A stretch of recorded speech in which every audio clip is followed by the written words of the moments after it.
தமிழ்நாட்டில் இப்போ டிவிகேவை ஒரு பெரிய சக்தியா பாக்குறாங்க. டிவிகேவில் நம்ம போய் ஜாயின் பண்ணலாமான்னு இந்த நாட்டை ஆண்ட கட்சிகள்ல இருந்து நிறைய பேசுறத நம்ம பார்க்க முடியுது. ஒரு வலுவான சக்தியா மாறிடுச்சா? ஏமா இது அதுதானே ஆவணப்பூர்வமா நிரூபிச்சிருக்கிறார். வலுவான சக்தியா மாறிக்கிட்டு வர்றாங்க. ம். ஆனால் இன்னும் பாதி தமிழ்நாட்டு மக்களுடைய ஆதரவு கூட நம்ம இன்னும் வாங்கலைங்கிற அந்த உண்மையும் நம்ம கவனிக்கணும்ல. விஜயும் கவனிக்கணும். ம். நம்மள நகர்ப்பகுதிகளில் நம்மளை ஏத்துக்கிட்ட மக்கள் 108 இடங்கள்ல சுமார் 80 இடங்கள் நகர்ப்பகுதிகள்.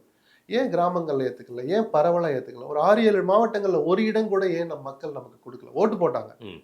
ஜெயிக்கிற அளவுக்கு ஏன் போடல அப்படின்னு அவரும் தானே யோசிக்கணும். அதனாலதான் இது நல்ல தீர்ப்புன்னு சொல்றேன். எல்லோருக்கும் சுய பரிசோதனை செய்ய வேண்டிய கட்டாயத்தை ஏற்படுத்தி இருக்கிற தீர்ப்புன்னு நான் சொல்றேன். ஓகே. ஸோ அசுர சக்தியா வளர்ந்துகிட்டு இருக்குன்னு நம்ம சொல்லலாம்.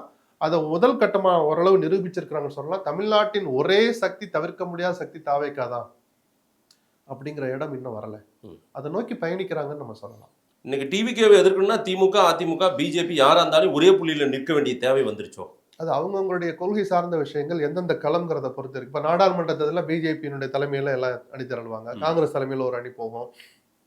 விஜய்க்கு ஒரு பங்களிப்பு இருக்கணும். மறுக்கல, பெரிய கட்சி, ஓட்டு வங்கியை வச்சிருக்கிற கட்சி அப்படின்னு. ஸோ எல்லாரும் ஒரு புள்ளி இல்லைன்னா ஒரு பிளாட்ஃபார்மா வெவ்வேறு புள்ளிகள்ல இருந்து அப்படி இணைக்கிறதா, தனியார்னா ஒருத்தரை வீழ்த்த முடியுமா அப்படின்னா அந்தந்த நேரத்து சூழல்கள் எந்த களம்ங்கிறத பொறுத்து. ஆச்சி மசாலா. எந்த சமையலும் ருசி தேடும் ரகசியம் 20 ரூபாய்.